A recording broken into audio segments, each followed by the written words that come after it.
My name is David Mencer and I'm an Israeli government spokesman. Today is Tuesday, the 9th of April 2024, day 186 of the October 7th war. 186 days on, our determination to achieve our war aims remains focused.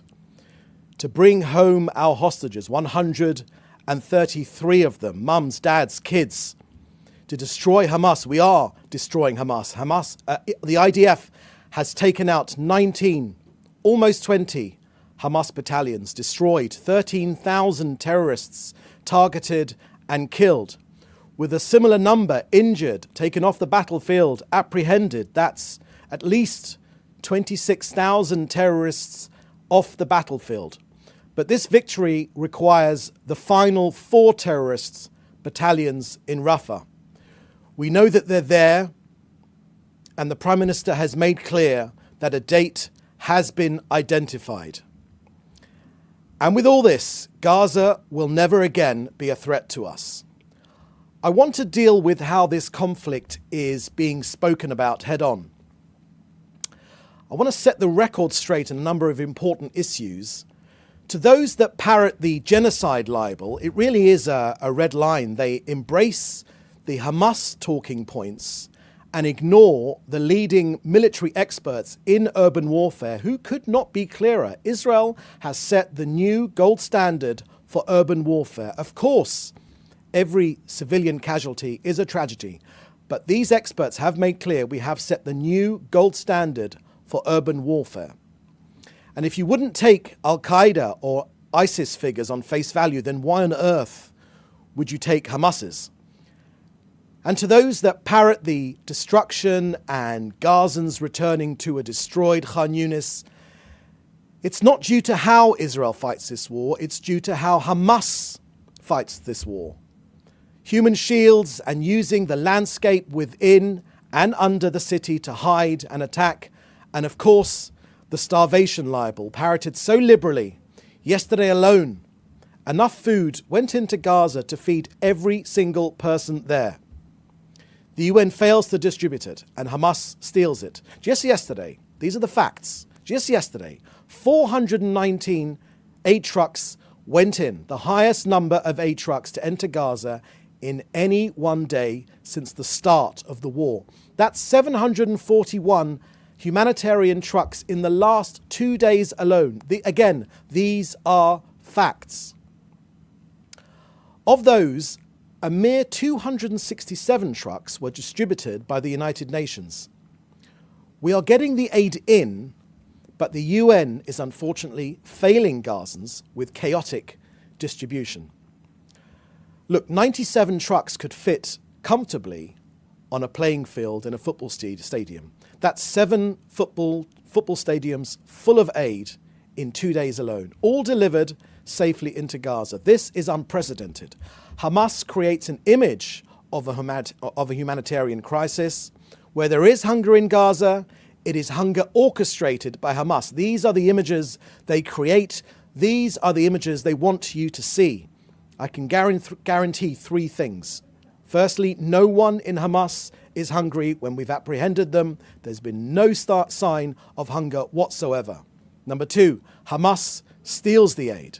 Just watch the Reuters live stream of aid going in and you'll see Hamas gunmen sitting on top of those trucks. And number 3, Hamas wants to maximize the suffering of ordinary Gazans. Why? To stop the war and to save their own skins. Now I want to update you on the hostage negotiations. Of course, we will not be giving a running commentary, just to say that the Prime Minister last night received a detailed report on the talks in Cairo. Our hostages are an open wound in Israeli society. All of us here are focused constantly on securing their release. And finally, in Gaza, the senior Hamas rocket specialist, Khatem al-Ameri, we located him, he was identified, he's fired his last rocket at Israel. We did this for Israel, of course, but we also did it for Gazans too, because we're liberating Gaza from Hamas. And also because 20% of the Hamas rockets fired from Gaza actually land back inside Gaza. So that brings us to the end of today's briefing. I will now take your questions. In the chat, please add your news outlet. Thank you very much. First question, Joel Polak, Breitbart News. Can you confirm reports that Israel is buying 40,000 tents ahead of a possible Rafah operation? And is Israel worried about ammunition supplies if the United States restricts aid? On the first question of tents, Joel, thank you for the question. Just to say, we've all seen those reports, and I can say that we are preparing shelters. That's for sure. That's something I can say. That's all I can add to this particular report. On the question of arms and the US support, the Prime Minister has quoted Winston Churchill when Churchill said to FDR, to President Roosevelt, he said, "Give us the tools to finish the job." And we say the same thing in the words of the Prime Minister, give us the tools to finish the job.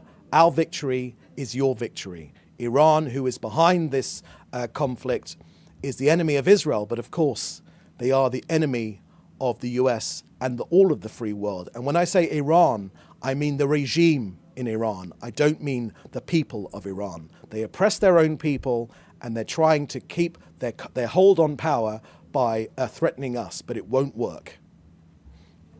Next question, please. Question from Hannah Julian, the Jewish Press. Turkey today halted exports to Israel of many products, including the export of aviation fuel. What is Israel's response to this move? Does Israel have other sources from which to obtain aviation fuel? And if so, can you reveal who those exporters are?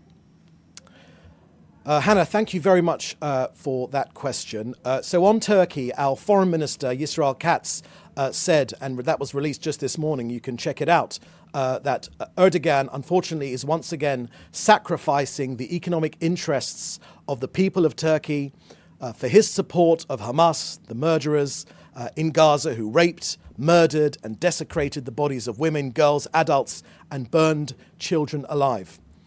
We've made it quite clear that Israel will not give in to violence and extortion, and we will not condone the one-sided violation of the trade agreements, and we will take parallel measures against Turkey which will harm the Turkish economy.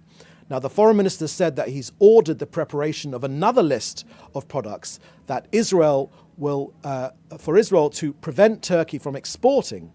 And in addition, the foreign minister has instructed the Israeli foreign ministry officials to contact countries and organizations in the United States to stop investments in Turkey and to prevent the import of products from Turkey, and to our friends in the American Congress to examine the violation of the boycott laws and impose sanctions on Turkey accordingly.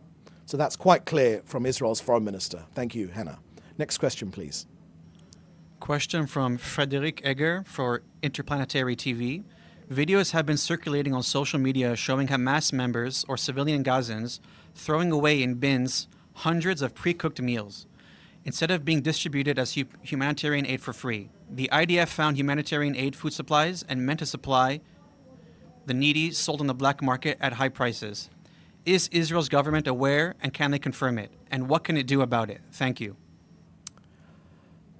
Thank you very much, Fred, for that question. Yes, of course, we've seen those reports. No one who's seen those reports can be anything but shocked, especially with Israel being maligned so often with this trope of Israel being maligned with this idea of famine and shortages in Hamas.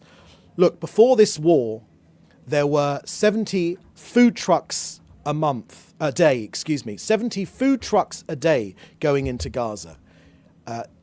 As I've made clear, more than 400 trucks, 421 from my briefing just now, have gone in over the last day, more than 700 over the last 2 days. There is food going into Gaza.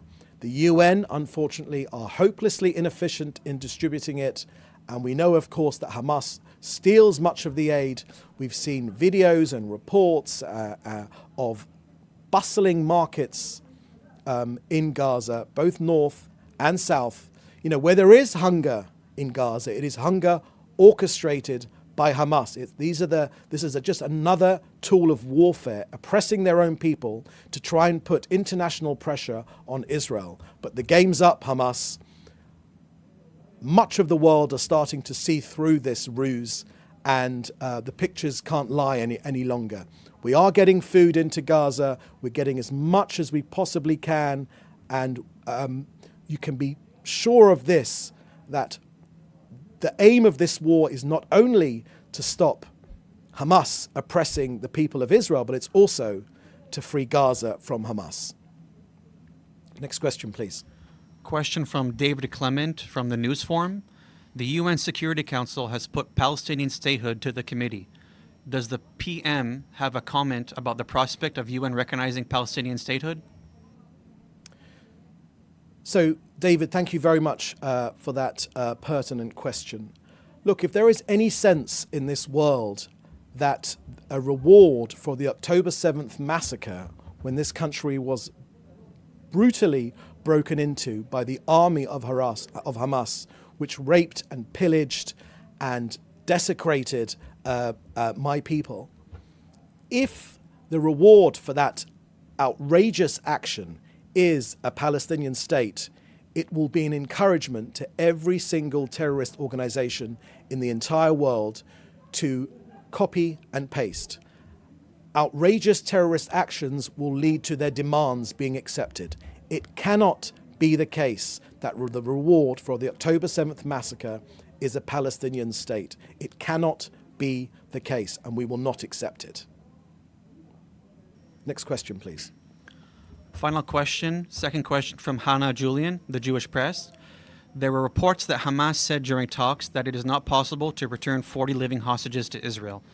Is the report true? And if so, why would Hamas say so?